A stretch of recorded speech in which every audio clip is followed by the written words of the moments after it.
Authentic Love by Rafael Salazar. Man, have you ever been through a breakup? Most people have, and they really mess you up.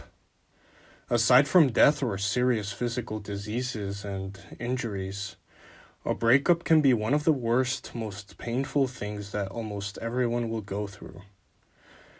It's crazy how something like a breakup, which causes no physical harm whatsoever, can nonetheless inflict so much pain and suffering.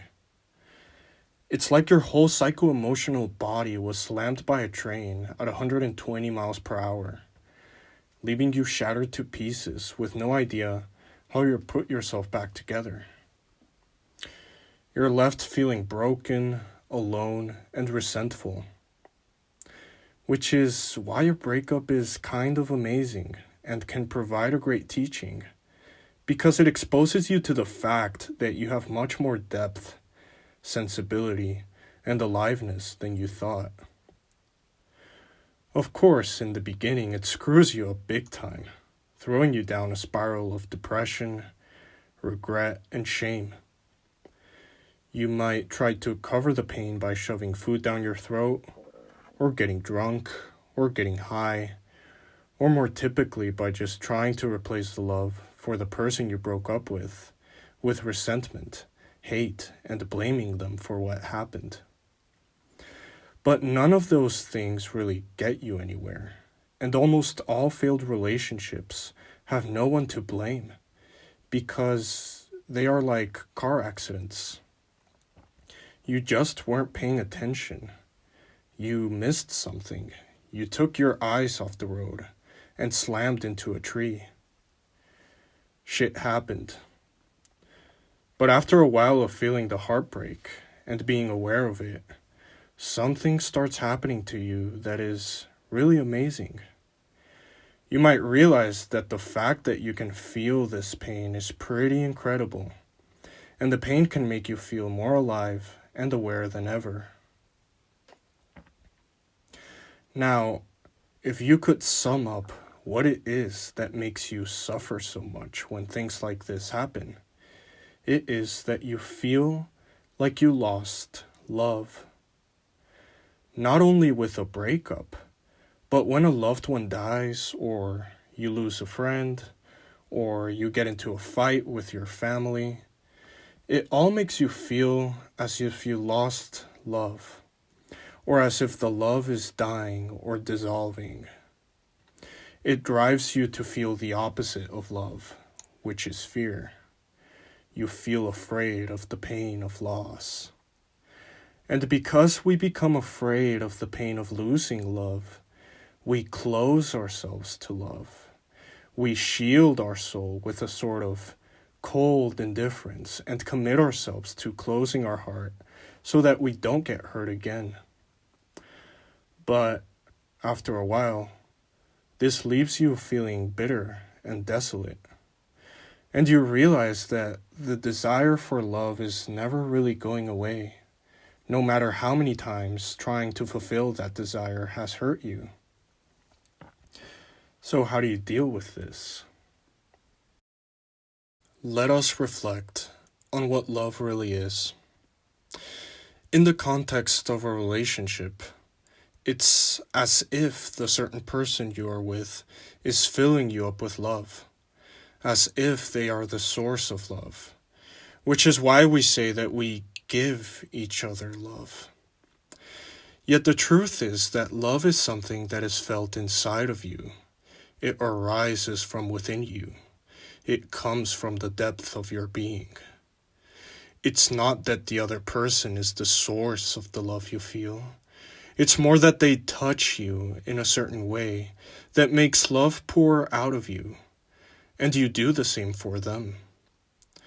They are like a key which fits your lock just right, so that when you are with him or her, your heart opens and the love within pours out.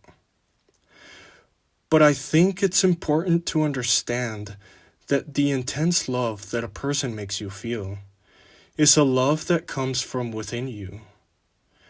Before you were with them, It was already within you. And when you lose them, it's still within you. They were only a key that opened your heart in such a way so that you can feel the love that arises within you. And there are many keys. It could be a specific person, it could be a friend, your pets, a certain place, a drug, or what have you. Certain practices can be keys to love too.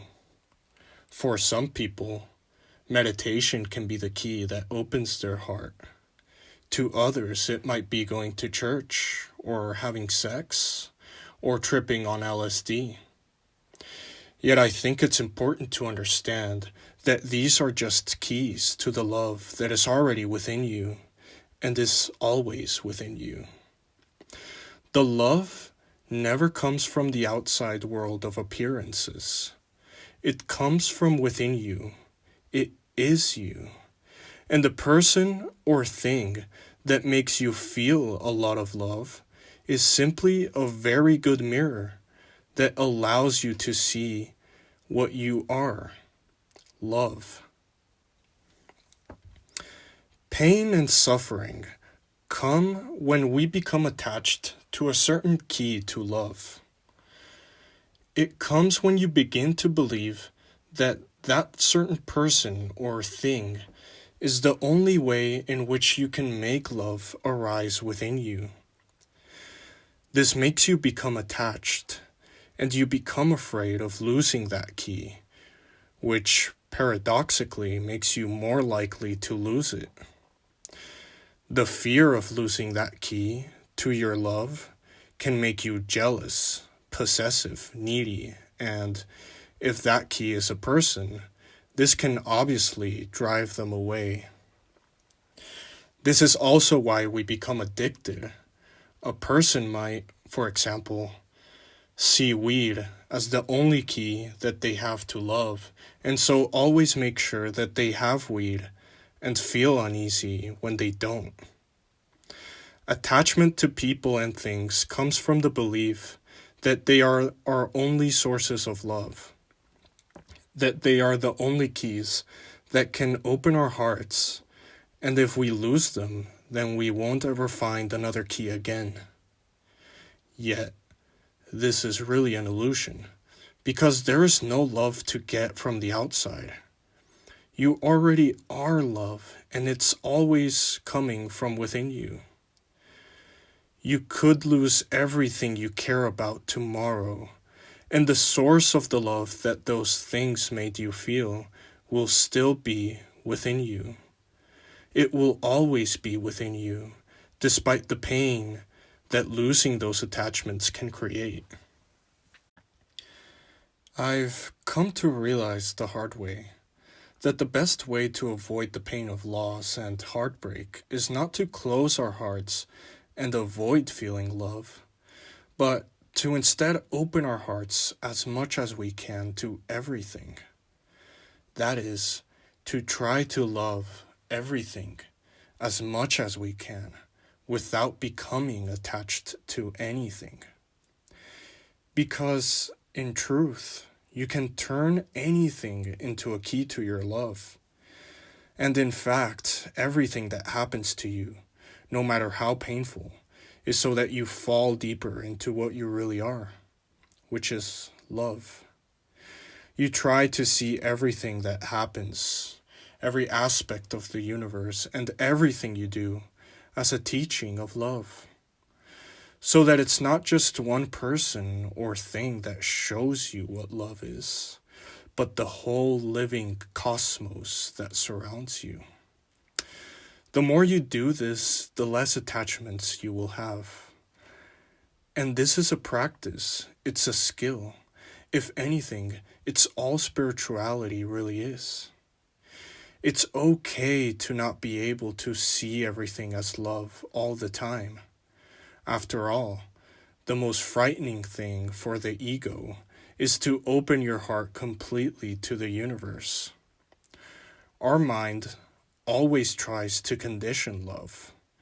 It tells us that if certain conditions are not met, or if we are not treated a certain way, then love cannot be felt.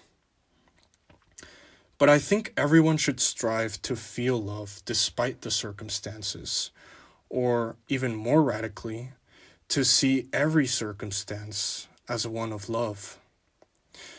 Because the less you condition love, the more the whole universe teaches you what love really is, which is yourself. As Ram Dass says, as you dissolve into love, your ego fades. You're not thinking about loving. You're just being love, radiating like the sun. Most of us have heard the saying that God is love, that wherever love is, God is also there, and that God's love for us is unconditional and eternal. Well then, if you're conditioning yourself to only recognize love when a certain condition is met, say when you meet the right person, then it's as if you're telling God that you won't accept His love unless He gives you precisely what you ask for. This, of course, is very selfish and childish, especially when you know that you are the source of that love, that it's God within you where all the love comes from. So if you could just put your ego aside and open your heart to life as it is now, as much as you can, you will understand that whatever love you're looking for outside is already within you, for you are love. Everything that has happened to you in this life is to teach you what you are. Your whole life has been your own conversation with God, and the point of that conversation is to teach you that you are love. So to open our hearts to the universe and love everything as it is, everyone as they are, and especially to love ourselves as we are, is to live from our deepest center. When we do this, it feels as if, quoting Ram Dass again, we are coming home. We are all in the process of becoming love in our own way, and the whole universe seems to be trying to fall in love with itself. After all, what is a loving couple but two pieces of the universe that become one? Whenever you love someone or something, it is because you see in them that which you are, which is love. You both become mirrors to the love that each of you hold within. And you want to be together because whenever you are together, you can see that love that you are more clearly. So I think the trick is to not reserve this to only a certain person or thing, but to fall in love with everything. To not hold back and see that your whole life is a mirror to that love that you hold within. If we could open our heart to everything, and as I've said, it's not easy, we would have no choice but to see everything with compassion and understanding. We love even the most horrible parts of our lives. And of course, that can be scary. But to at least try to open up to love a bit more every day can go a long way. It could heal our lives, and if enough people do it, heal the world. This to me is the great work we have in our hands. It is the essence of spirituality.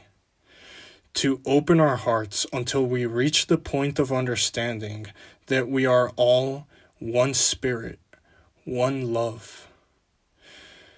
To conclude, I'd like to leave you with a quote from the Buddha. If you truly love yourself, you could never hurt another. Those who experience the unity of life see their own self in all beings, and all beings in their own self, and looks on everything with an impartial eye. Those who know life flows, feel no wear and tear, need no mending or repair. In the end, these things matter most. How well did you love? How fully did you live? How deeply did you let go? Thank you for listening. If you enjoyed listening to me, please support me by subscribing and sharing this video. If you'd like to read more about the topic of love, I'd recommend any Ram Dass lecture, especially the one on YouTube called Love Everyone. Again, thank you and take care.